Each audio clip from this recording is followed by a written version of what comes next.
بسم اللہ الرحمن الرحیم۔ السلام علیکم۔ جنتی مرد اور عورتیں جب جنتی جنت میں جائیں گے تو وہ ہنسی خوشی وہاں پر رہیں گے، وہ وہاں پر کھائیں گے پیئیں گے۔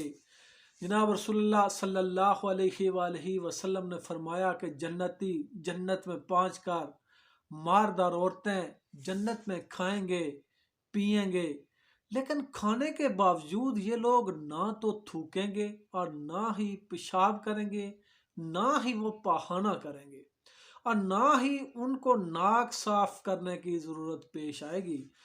تو دیکھیں جس طرح دنیا کے اندر انسان کھاتا پیتا ہے تو ان کو مختلف حاجات پیش آتی ہیں، اس کو یورین کی حاجت پیش آتی ہے، اس کو فضلہ پاس کرنے کی ضرورت پیش آتی ہے۔ تو کیا جنت میں جب انسان کھائے گا پیے گا تو ان سب حاجات کا کیا ہوگا؟ یہ ایک عام سوال صحابہ کرام رضی اللہ تعالیٰ عنہم اجمعین کے ذہن میں تھا۔ تو صحابہ کرام نے رسول اللہ صلی اللہ علیہ وآلہ وسلم سے عرض کی کہ یا رسول اللہ، فضلات بدن، فضلات جسم سے کس طرح خارج ہوں گے؟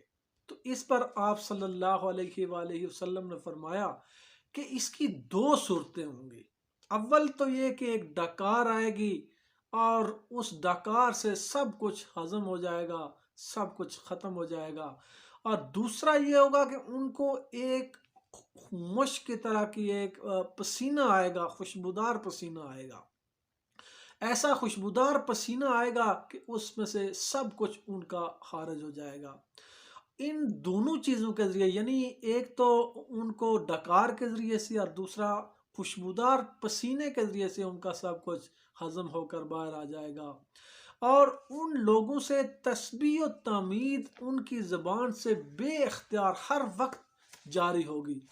انسان جس طرح دنیا میں سانس لیتا ہے، سانس اندر جا رہی ہے باہر جا رہی ہے، انسان کھاتا پیتا اٹھتا جو کچھ بھی کرے انسان کی سانس جاری رہتی ہے، اسی طرح انسان جب جنت میں ہوگا تو اس کی ہر وقت اس کی زبان سے تسبیح جاری ہوگی، چاہے وہ جو کچھ بھی کرے سانس کی طرح ایک تعلق ہوگا اس کی تسبیح حمد و ثنا کا، اور ہر وقت سانس کی طرح اس کی زبان سے اللہ پاک کی تسبیح جاری رہے گی۔ یہ صحیح مسلم کی حدیث ہے۔